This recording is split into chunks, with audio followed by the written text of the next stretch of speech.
Pertama sekali kita bersyukur kepada Allah Subhanahu wa ta'ala karena memberikan kepada kita nikmat iman dan Islam. Di samping dengan nikmat-nikmat Allah yang banyak dikurniakan kepada kita, yang Allah Ta'ala sebut di dalam Al-Quran, wa in ta'uddu ni'matallahi la tuhsuha. Sekiranya kamu membilang nikmat Allah kepada kamu, nescaya tidak terhitung banyaknya. Mudah-mudahan kita sentiasa menjadi hamba Allah Ta'ala yang bersyukur dan diberikan pembalasan yang baik di akhirat dengan kebahagiaan di dunia, insya-Allah. Tuan-tuan dan puan rahmati Allah Subhanahu wa ta'ala, ini kira kali pertama saya sampai sini, alhamdulillah. Surau yang sangat selesa, surau yang penuh dengan kelengkapan yang berbagai. Rasanya tidak ada cacat celur pun pada surau. Allah bagi kita kemudahan untuk beribadah, dan dalam masa yang sama Allah pilih kita untuk mengimarahkan rumah Allah ini, yang bukan semua Allah Ta'ala pilih. Bukan untuk kita membangga-bangga diri, dan bangga pun tak salah, kerana itu urusannya ibadah. Tapi apa yang lebih penting, kita mengisi kehidupan dan umur kita dengan kebajikan yang kita tidak tahu bila penghujung umur kita. Bila penghujung umur kita, kita tak tahu. Mudah-mudahan Allah Subhanahu wa ta'ala sentiasa beri taufik hidayah kepada kita. Dan saya minta maaf lah, sebab saya mana-mana cerita ceramah pun pakai bahasa ni 9. Ini boleh faham kan? Boleh faham kan? Apalah, tak faham pun kali pertama tuan-tuan buat biar faham sajalah. Tuan-tuan dan puan rahmati Allah Subhanahu wa ta'ala, Nabi sallallahu alaihi wasallam pernah ditanya, siapakah manusia paling baik dan siapa manusia paling jahat, paling buruk? Dan Rasulullah sallallahu alaihi wasallam menjawab, khairun nas, manusia paling baik, man tala umruhu wa hasuna amaluhu, mereka yang Allah beri panjang umur dan semakin baik amalan dia. Dan ditanya pula siapa yang paling buruk? Syarrun nas, Nabi sallallahu alaihi wasallam menjawab, man tala umruhu wa sa'a amaluh, mereka yang Allah Ta'ala beri panjang umur tapi semakin buruk perangai dia, semakin jahat amalan dia, semakin melupakan agama, semakin tak rasa bersalah dengan kesalahan dan dosa yang dilaksanakan. Ini manusia yang buruk. Allah bagi panjang umur.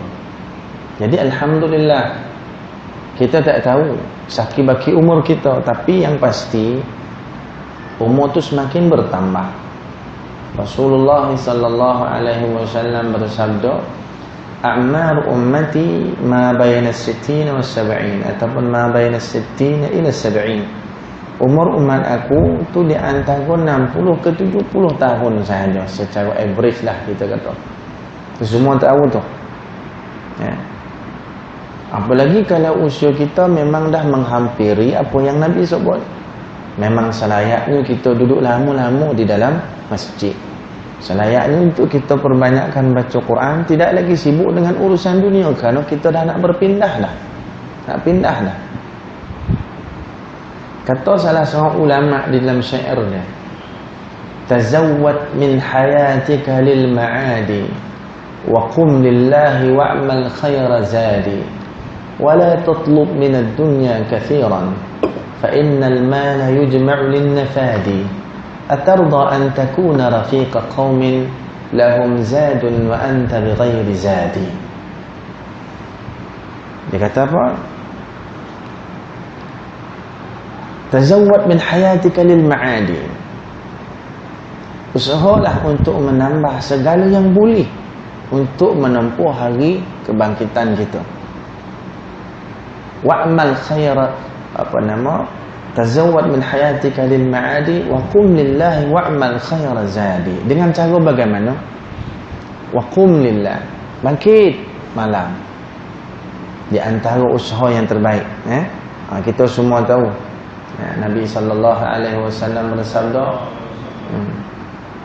afdalus salawat ba'da al-maktubah salatun fi jawfil lail.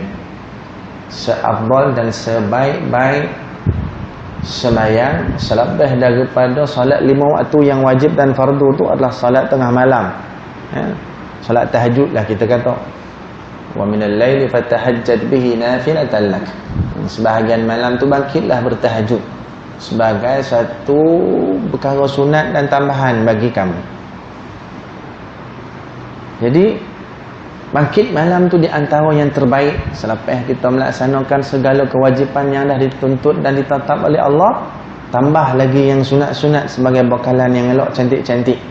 Kita tuan-tuan, kalau kita makan nasi boleh kenyang tak? Boleh kenyang makan nasi putih itu saja boleh kenyang tak? Boleh. Tapi mana ada kita nak makan nasi saja kalau tak ada lauk, betul tak? Kena ada lauk sikit. Tu kadang-kadang lauk pun bukan sikit. Ayam, dah ada ayam, telur, dah ada telur, ikan, ada ikan, sayur, apa yang ada di balun. Tu rasa syukur lah, tak apa. Apa yang ada selesai licin. Kita elok makan licin-licin ni. Nabi SAW suruh makan bagi habis. Kan? Sehingga Nabi makan jilat jari. Tak tinggal licin bagi licin, bukan kita tak cukup makan. Nabi kata, innakum la tadruna min ayyi ta'amikumul barakah. Sesungguhnya kamu tak tahu mana di antara yang kamu makan tu ada nilai barakah. Balun lebih semua. Bukan tak cukup makan, tapi rasa syukur satu. Nombor 2, dalam hadis kata kalau kita makan, yang tinggal-tinggal tu akan jadi sisa yang dimakan oleh syaitan. Kita tak mahu makanan kita sama dengan syaitan. Jadi kita tak tahu, kan? Jadi kalau kata kita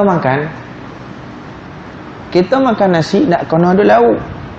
Dan lauk tu pun berbagai-bagai jenisnya. Kadang-kadang bukan satu jenis lauk, 5-6 jenis lauk, semua kita makan. Sedap makanan.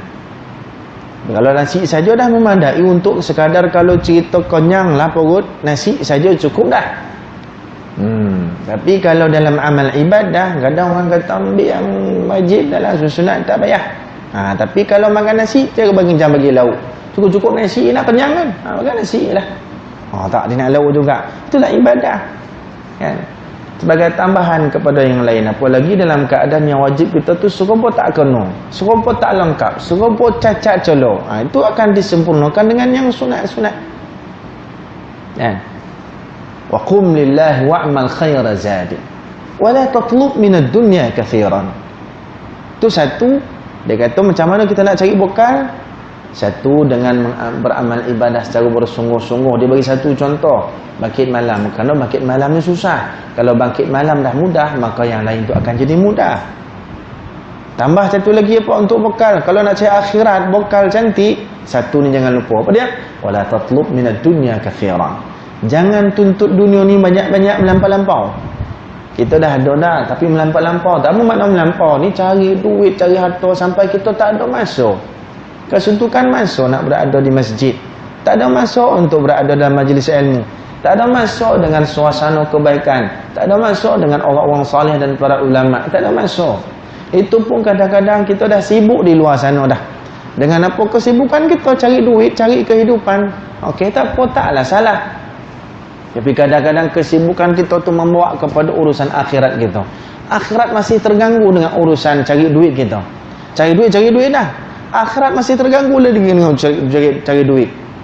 Bunyi greng dalam poket ni. Bunyi lagi. Tu kan ganggu tu. Dalam majlis ilmu masih lagi. Terima call in, terima lagi dengan urusan urusan pejabat dan sebagainya. Tidak sepatutnya dah kita sepanjang siang, kan? Daripada pagi kadang-kadang kita keluar sebelum subuh lagi. Subuh pun tengah jalan. Kita keluar gelap, balik pun gelap. Urusan kita cari kehidupan. Lepas tu balik. Itulah peruntukan waktu kita. Kebanyakan di antara maghrib dengan isyak. Itu peruntukan untuk akhirat kita. Peruntukan untuk kita cari bekal. Itulah masanya. Antara maghrib dengan isyak. Berapa minit tuan-tuan? Sampai sejam nak? Kadang tak sampai sejam. Kalau kita ikut dari sudut waktu.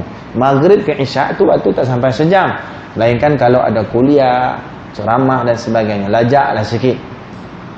Lajak-lajak pun tuan-tuan tak ada sampai 2 jam. Lajak-lajak pun tak sampai 2 jam. Habis-habis tinggi tahap wali Allah dah. 1.5 jam ya. 1.5 jam ya. Kan? Kita dengan kuliah dan sebagainya. 1.5 jam. Tuan-tuan bayangkan? Kita cari duit, cari kehidupan, cari harta berapa jam tuan-tuan. Daripada pagi sampai petang, bahkan sampai malam. Boleh kira sendiri. Saya tak nak kira tuan-tuan, kira sendirilah. Sebab masing-masing mungkin tak sama kerja.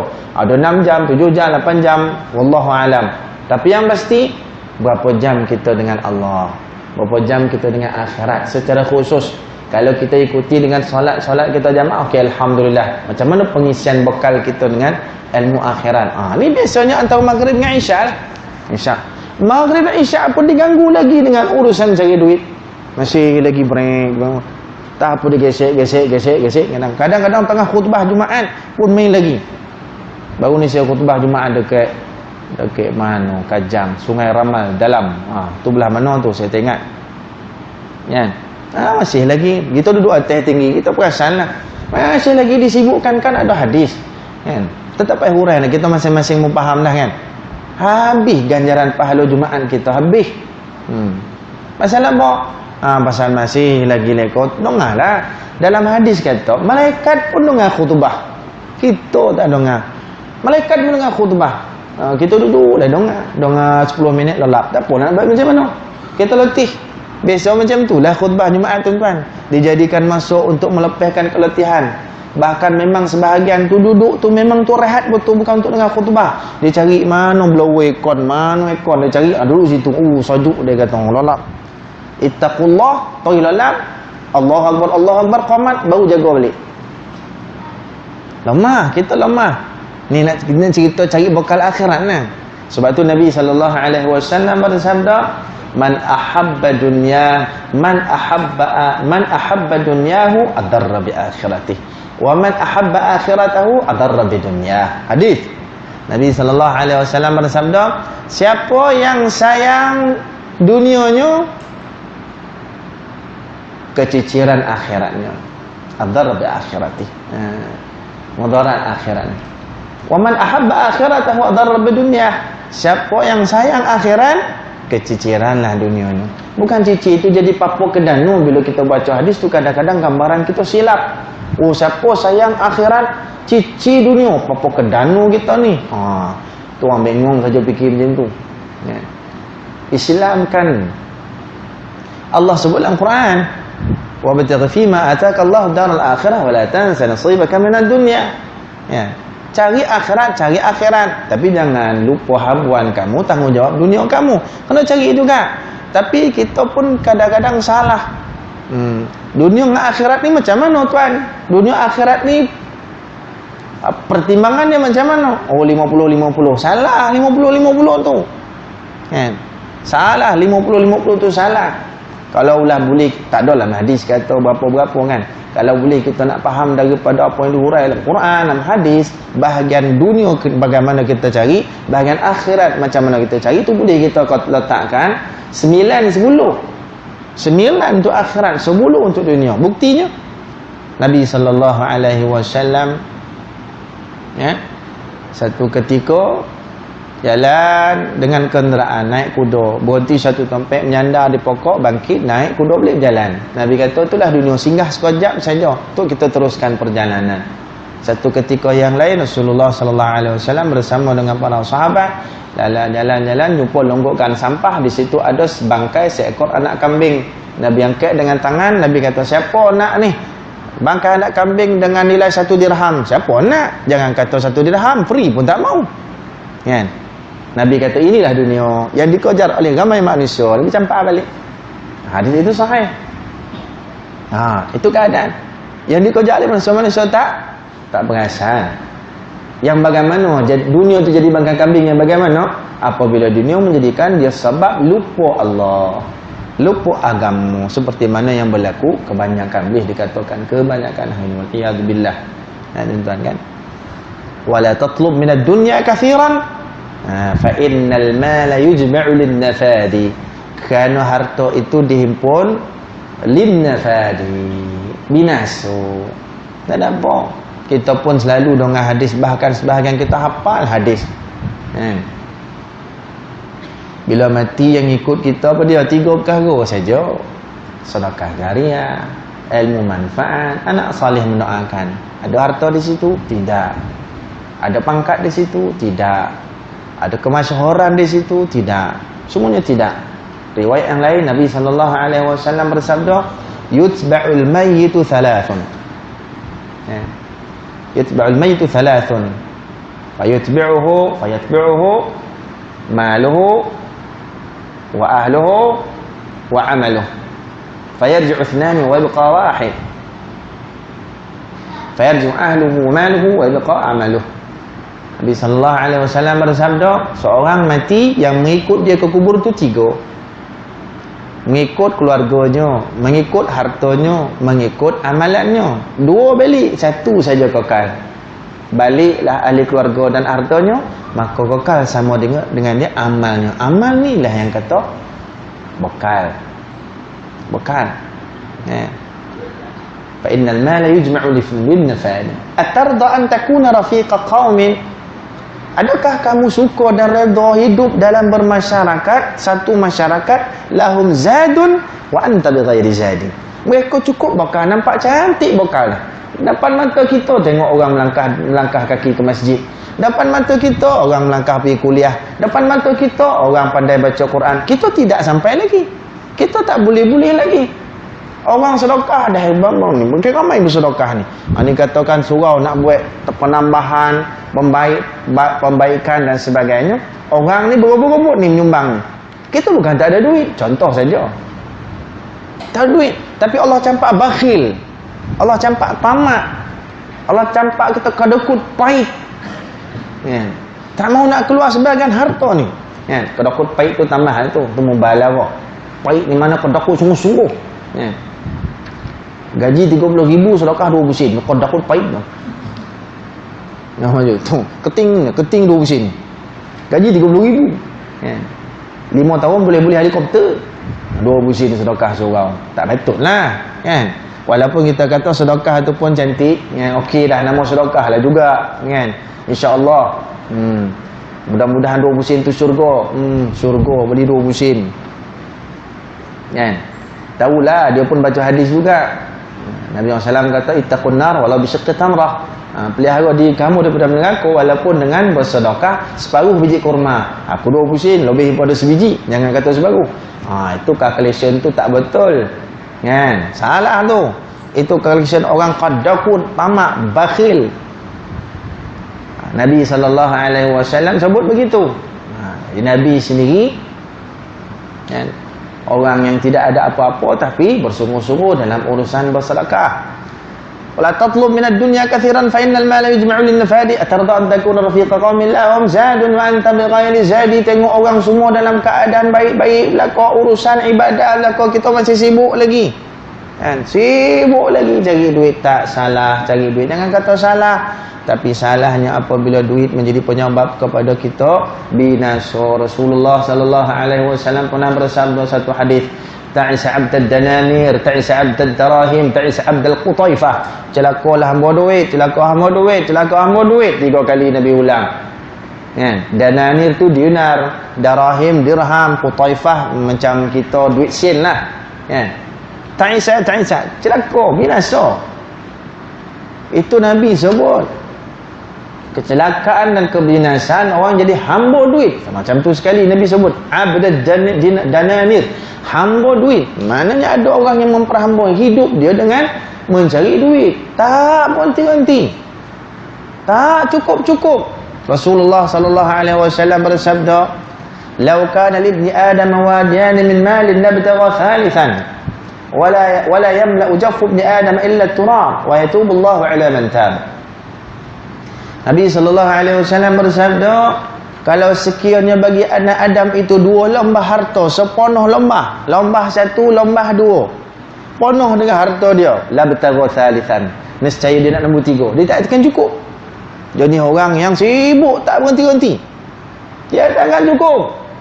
Katakan dah ada 3 lembah penuh harta, dia nak nombor 4, dah 4 dah penuh, dia nak nombor 5, dia nak ada 6, 7, dah 10 lembah dah, tiba-tiba rugi sikit, yang 10 jadi 9, dia jadi risau. Jadi risau pada hal tu. Katakan orang ada 10 juta, ada 10 juta, dia meniaga daripada 1 juta naik 2, 3, 4, 5 sampai 10 juta. Tiba-tiba tahun tu katakan 10 juta dia punya meniaga merudum, yang 10 jadi 9, risau hidup. 10 di 9, 9 juta, risau. Gila tak? 9 juta harta duit, risau. Ini yang Nabi sebut.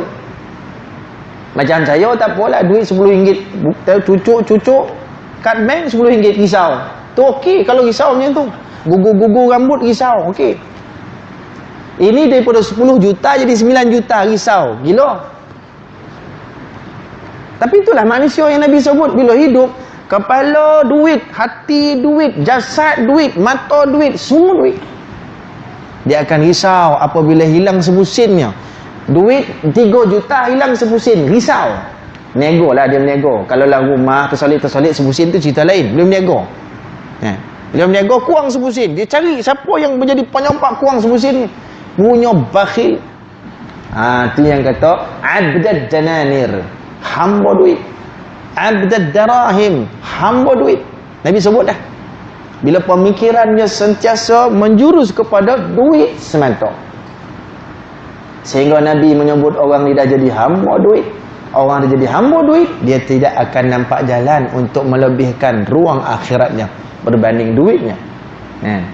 Itulah yang di antara akan jadi akhirnya apa? Sanggup menjual agamanya kerana dapat habuan duitnya. Nabi SAW bersabda, yusbih rajulu mu'minan wa yumsi kafiran, wa yumsi mu'minan wa yusbihu kafiran, wa yabi'u dinahu bi'aradin minad dunya. Pagi mukmin, petang kafir. Petang mukmin, pagi kafir. Jual agama kerana nak dapat habuan dunia. Wal iyad billah. Dan tuan perempuan yang rahmati Allah Subhanahu wa taala. Nabi SAW menyebut orang yang terbaik, yang panjang umur, diisi dengan amal kebajikan. Hadis yang pertama saya sebut tadi. Dalam riwayat yang lain, Nabi SAW menyebut khiyarukum ahasinukum a'mara, atwalukum a'mara wa ahsanukum a'mala. Orang yang paling baik adalah orang yang atwalukum a'mara, yang panjang umurnya, wa ahsanukum a'mala, dan yang hebat amalannya.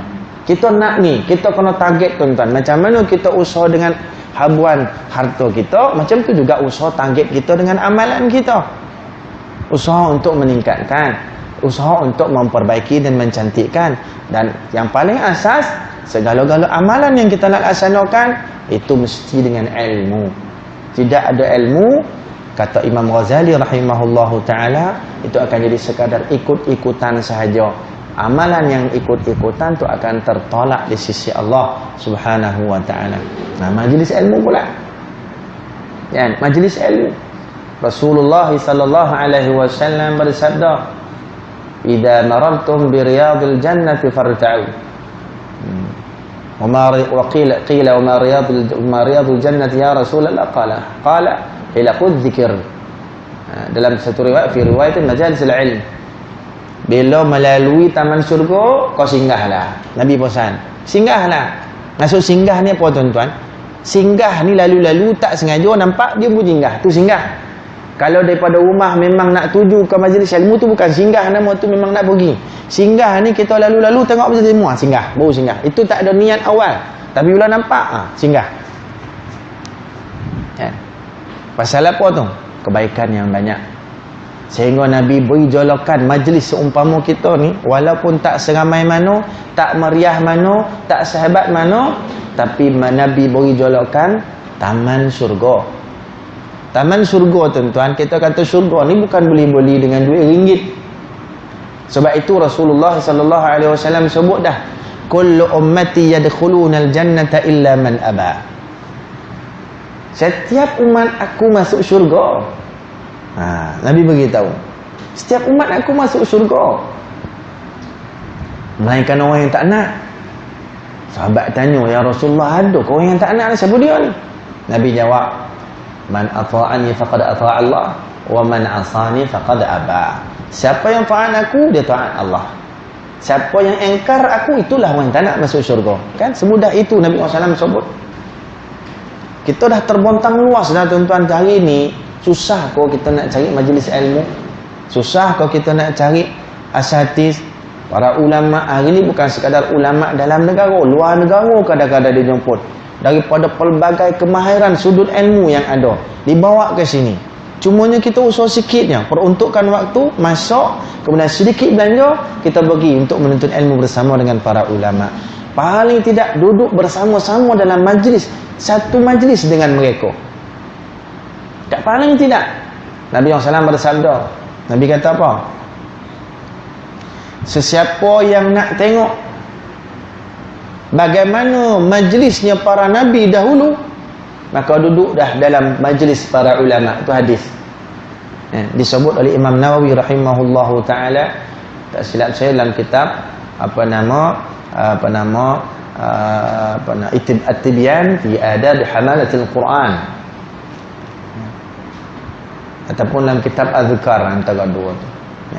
Siapa yang nak melihat bagaimana majlisnya para nabi dahulu, duduk dah dalam majlis para ulama. Itu satu riwayat lain boleh kita kaitkan dengan hadis ini. Nabi SAW bersabda, ulama ummati ka anbiya Bani Israel. Ulama umat aku, para ulama umatku itu seumpama para nabi Bani Israel dulu-dulu. Cuba kita fikir, inilah para ulama, kedudukan macam para nabi dahulu. Kan elok kita duduk, boleh kita anggap datang para ulama tak kisahlah. Ulama mana-mana dalam negara, luar negara datang ziarahi kita di sini dan sebagainya, tu kita kena letak kedudukannya macam para nabi dulu. Duduk bersama mereka barakah, duduk bersama mereka manfaat, duduk bersama mereka rahmat, duduk bersama mereka dengan kebaikan dan kesalehan. Paling tidak sedikit kita dapat bahagian ilmu dia. Nabi SAW berikan beberapa kriteria ulama. Nabi sebut dalam hadis. Nabi kata apa? Nabi kata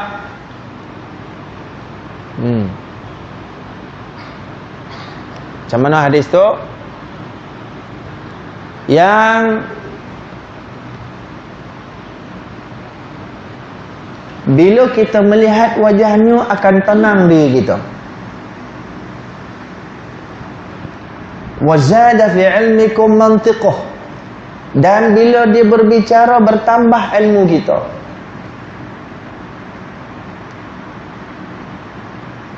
Wazada fi ilmikum mantiquh. Wa dzakkarakumullahu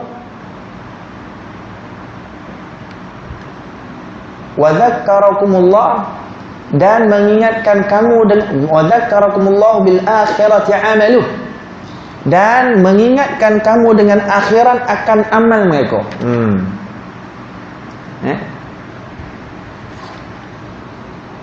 Tengok saja nenangkan hati kita. Tengok saja kita jadi rasa seronok, gembira. Bercakap saja bertambah ilmu kita.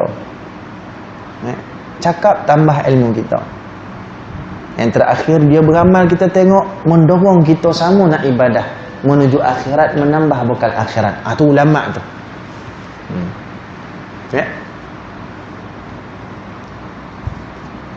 Saya ulang balik hadis ni.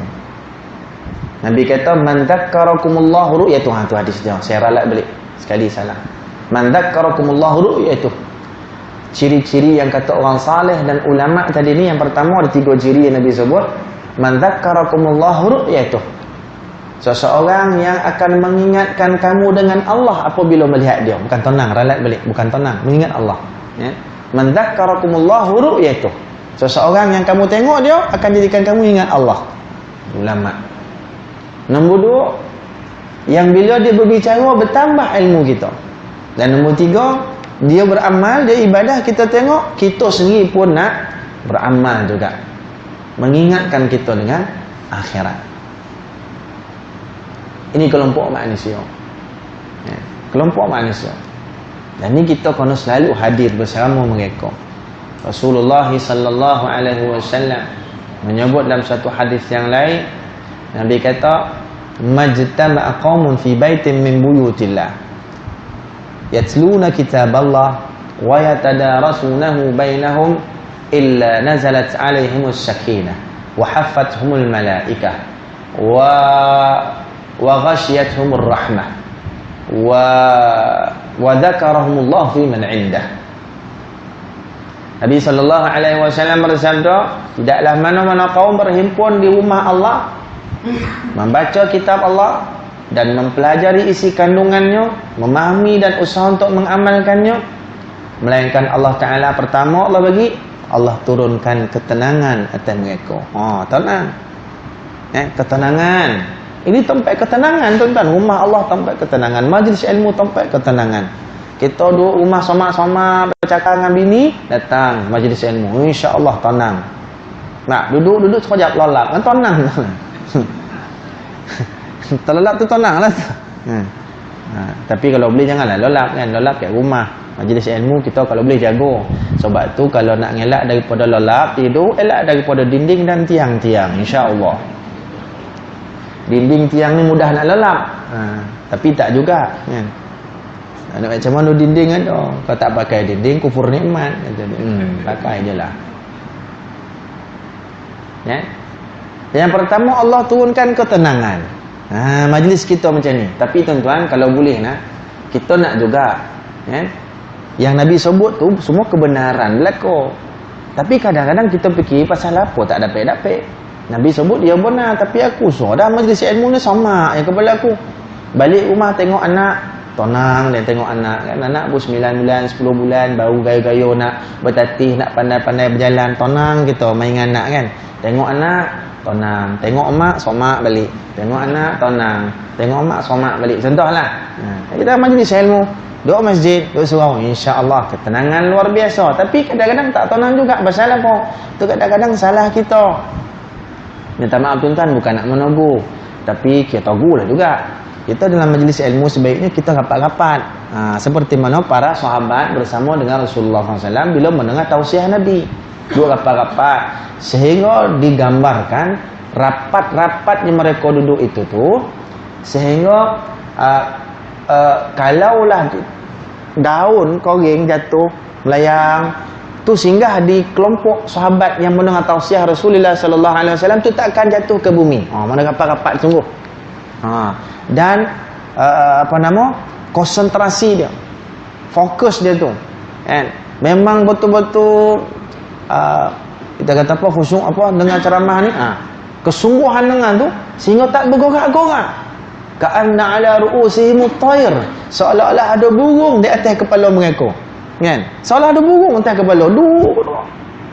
Kita tak bergorak juga, tapi dah masuk alam lain kan, dah lolap, tak bergorak juga. Kalau tengok daripada belakang dah tak ada kepala dah kan. Kalau semain Jumaat apa, khutbah Jumaat tuan-tuan tengok, saf-saf depan tu kalau tengok pada belakang ramai yang tak ada kepala dah. Lolap. Kadang siap berkoruh lagi. Kalau berganding barulah 10 orang berkoruh, memang riuh lah masjid. Ya tuan-tuan, ada yang berkoruh. Kan kita marah kan, mana ada, memanglah dia tak sedar dia berkoruh. Kita yang sakit telinga tu kan. Kan? Tenang, ini tempat ketenangan. Kan? Itu nombor 1. Nombor 2 apa faedah? Jadi kalau boleh lah. Saya kali pertama sampai sini nak tegur lebih kurang tak, ni kerana Allah, mudah-mudahan ikhlas. Kan? Jadi kalau kita majlis ilmu, usahakan kita rapat-rapat. Siapa saja duduk depan ni bercakap. Contoh kan, kalau saya ni bukanlah kata pengurus sini taklah sehebat tu. Bukan hebat mana, memanglah mengikuti Syekh Nuruddin daripada Mesir. Tapi tak macam Syekh Aminuddin. Tu pakih, hebat, ilmu banyak. Saya ni tak ada mana-mana pun. Tuan-tuan bagi mikrofon, saya seorang lah bercakap. Takkan tuan nak bercakap tu, yalah. Kan? Tak ada lebih apa pun, sikit lah baca kitab kan. Tu ya, saya faham bahasa Arab, mungkin ada tuan-tuan yang faham, saya pun faham. Kadang perempuan tuan-tuan tak faham, saya seorang faham. Lebih lah sikit. Saya faham baca kitab Arab, tuan-tuan banyak duit. Saya bagi tuan-tuan ilmu bahasa Arab, tuan-tuan bagi saya duit. Macam tu lah. Kan? Kita beri manfaat satu sama lain. Itu cerita dia. Kan? Jadi itu yang pertama, sakinah. Nombor dua, wa ghasyiyatuhumur rahmah. Allah curahkan atas mereka rahmat. Apa makna rahmat? Kasih sayang. Kasih sayang tu bagaimana? Wa ma arsalnaka illa rahmatan lil alamin. Itu nabi rahmat. Bismillahirrahmanirrahim. Allah pun rahmat. Bagaimana rahmat ni? Kasih sayang dia macam mana? Allah Subhanahu wa taala menyebut, Nabi SAW menyebut dalam hadis, lillahi tis'atan wa tis'ina. Salah. Bagi Allah Ta'ala itu mi'ata rahmah. Lillahi mi'ata rahmah. Bagi Allah Ta'ala itu ada 100 rahmat. Satu Allah letak di dunia, 99 lagi di akhirat. Satu yang Allah Ta'ala letak di dunia tu, sehingga binatang kalau melahirkan anak, anak tu tak dipijak. Allah bagi. Dan Allah perluaskan rahmat yang satu tu. Yang satu tu.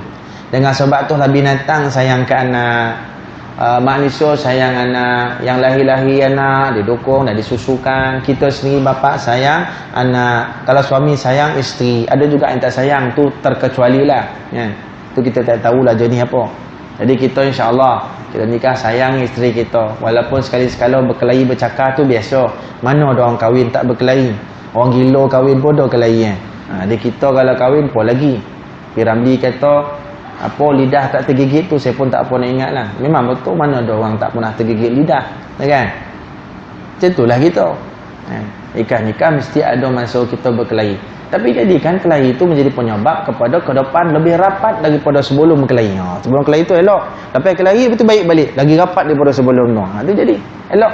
Nabi SAW pun ada krisis dengan para isteri dia, tapi elok balik. Sebab Allah bagi panduan direct dengan Rasulullah sallallahu alaihi wasallam. Ada ketika bila Nabi SAW duduk dengan Sayyidah Aisyah radhiyallahu taala anha, Nabi pergi letak pipi dia di ribaan Aisyah radhiyallahu taala anha. Digosok kepala Nabi sallallahu alaihi wasallam, diusap-usap gitu. Tu kan. Kamu salah kalau kita kan pergi ke isteri letak kepala. Tapi kadang isteri lah tak bagi kerjasama, disungkit ke kepala kita, togak balik. Dia kena ada kerjasama lah benda tu kan. Letak dia perut, boleh kita seronok, hilang letih kerja kita. Ini tak, ni apa ni untuk ni buang tibiak ni terlalu letak dia nak woi sana. Kita lah semak balik. Kita nak manja-manja nak hilangkan kita punya poning somak kerja ni. Letak itu dimarah balik. Mah 2 kali somak kita. Kan? Tapi kadang-kadang terbalik. Isteri pula letak dekat ribaan suami. Suami tak tengok bola. Arsenal lawan Chelsea ni kan. Tiba-tiba masa tu, kau masa ni tengok bola lah, kau nak duduk kenden ni. Pergi sana dulu. Dah somak kawan tu kan. Dia tengok keadaan lah yang sesuai kan. Rasulullah SAW tengok kesesuaian juga. Bila Nabi nak berlumba lagi dengan Sayyidah Aisyah radhiyallahu taala anha, masa tu dalam rombongan Nabi orang tu Nabi lumba lagi Sayyidah Aisyah radhiyallahu taala anha. Tapi sebelum Nabi lumba lagi, Nabi biarkan lu rombongan ke depan jauh dah agak-agak sayup, baru Nabi lumba lagi. Tengok kesesuaian masa, bukan depan-depan para sahabat lumba lagi macam tu, tak kesesuaian. Ini tak lumba-lumba lagi tengah-tengah orang ramai pandang, tak sesuai lah. Kalau pula rumah 125 kg mana lagi macam tu, habis segala-gala bergogar, tak sesuai lah. Tapi kalau dua-dua orang tak apalah. Jadi nak Nabi suruh-suruh depan jauh-jauh, baru lumba lagi kan. Kesihatan, Nabi pun jaga kesihatan kan? Nabi jaga kesihatan, dan kita pun kenalah jaga kesihatan. Sebab tu Nabi SAW sebut, alimu auladakum sibahah warrimayah warukubal khail. Ajarlah anak kamu berenang, memanah dan menunggang kuda. Kita payah nak jumpa kuda kat sini, lembu kobau banyak. Jadi kita ada 2 lagi, kita boleh ajar berenang. Berenang kan banyak tempat berenang sini, cari tempat yang sesuai. Jangan pergi tempat orang ramai pakai sepeda tu. Kita cari ramai orang tutup aurat elok, kita pergi masuk berenang situ kan. Ada lagi satu lagi memanah. Sekarang dah banyak dah kan. program-program memanah. Pastikan memanah tu tepat pada topik sasaran. Manah-manah tentu arah kono kepala toki mana kan masuk penjara pula gitu. Kan. Tu kono tengok keadaan lah. Nabi jaga kesihatan, sebab tu Nabi badan solid tuan-tuan. Baca kitab Syama'il.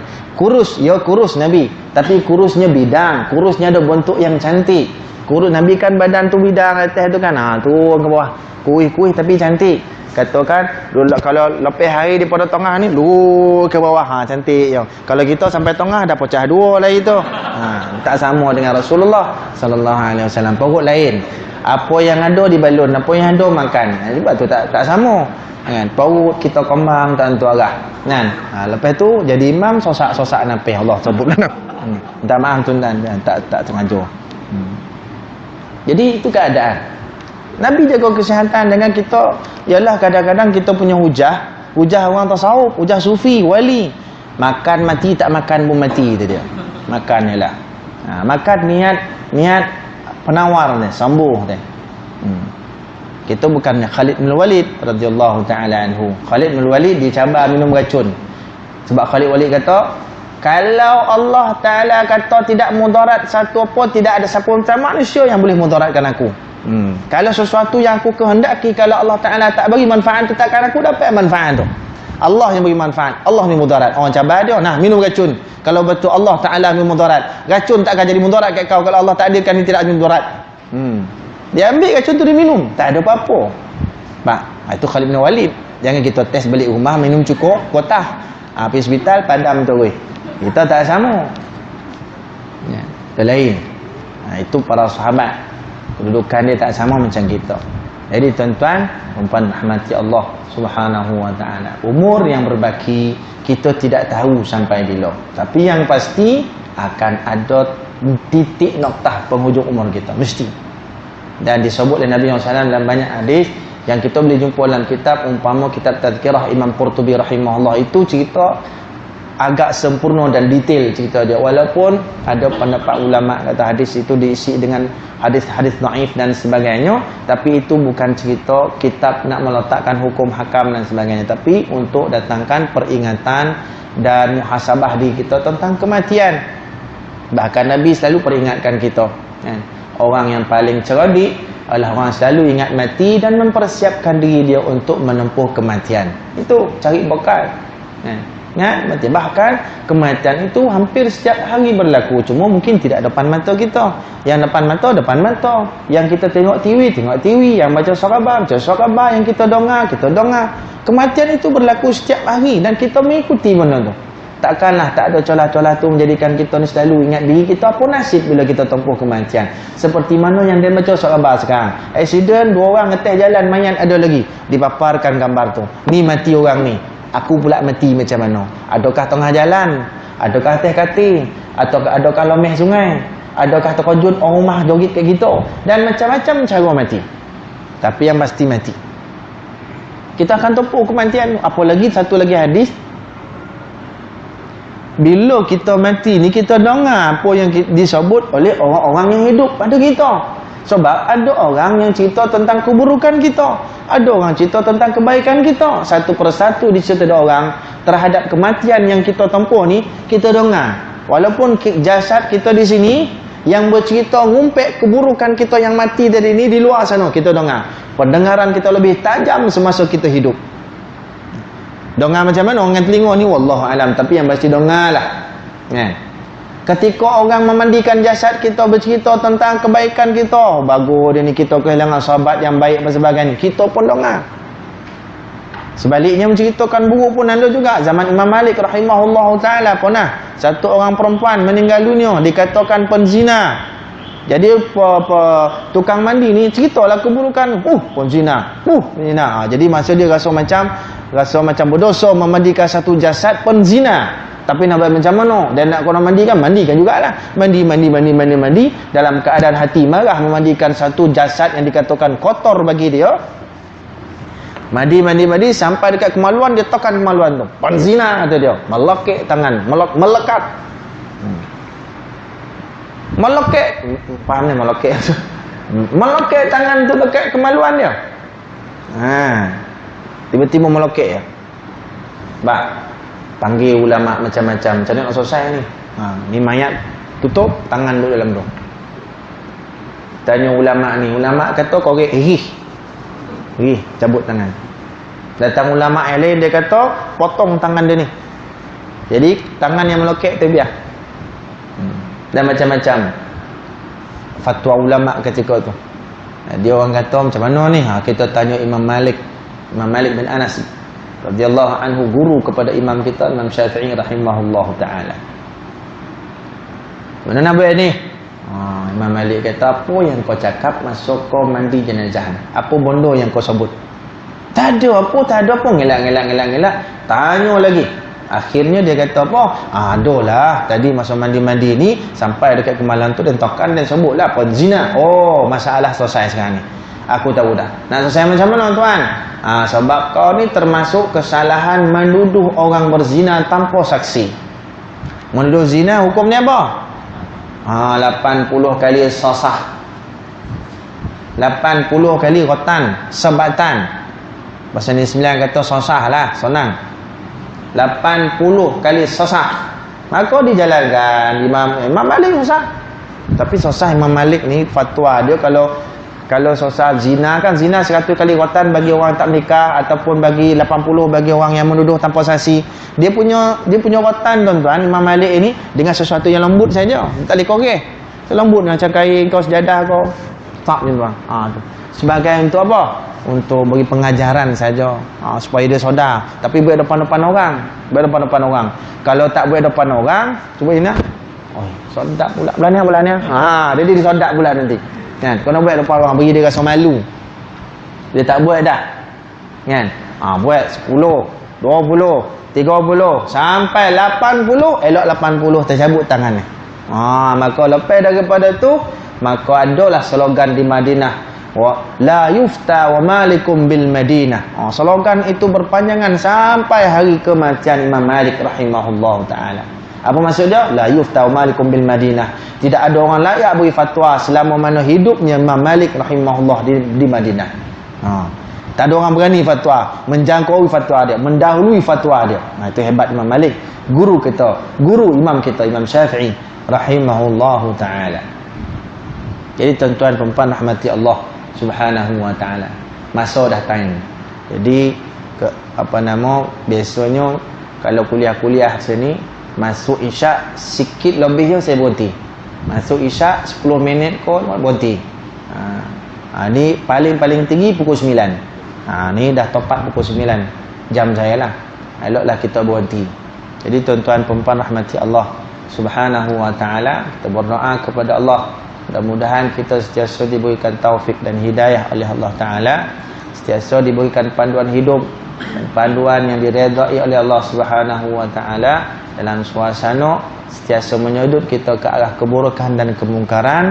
Mudah-mudahan kita sentiasa didorong dan dilorongkan ke arah kebaikan yang banyak, insya-Allah. Mudah-mudahan hidup kita diberikan keberkatan dan kerahmatan yang dengan tu asbab kepada kebahagiaan kita dunia dan akhirat. Saya minta maaf, mohon maaf segala perkataan yang tak sesuai, kasar dan sebagainya. Mohon ampunnya Allah, minta maaf dan tuan-tuan. Ada masa kita jumpa lagi. Kalau ini pertemuan yang terakhir, kita bertemu insya-Allah, mudah-mudahan berdoa di dalam syurga Allah Subhanahu wa taala. Allahumma amin. Qul qali hadza wa astaghfirullahal azim li wa lakum. Wa sallallahu ala sayyidina Maulana Muhammad wa ala ali sayyidina Maulana Muhammad. Wassalamu alaikum warahmatullahi wabarakatuh.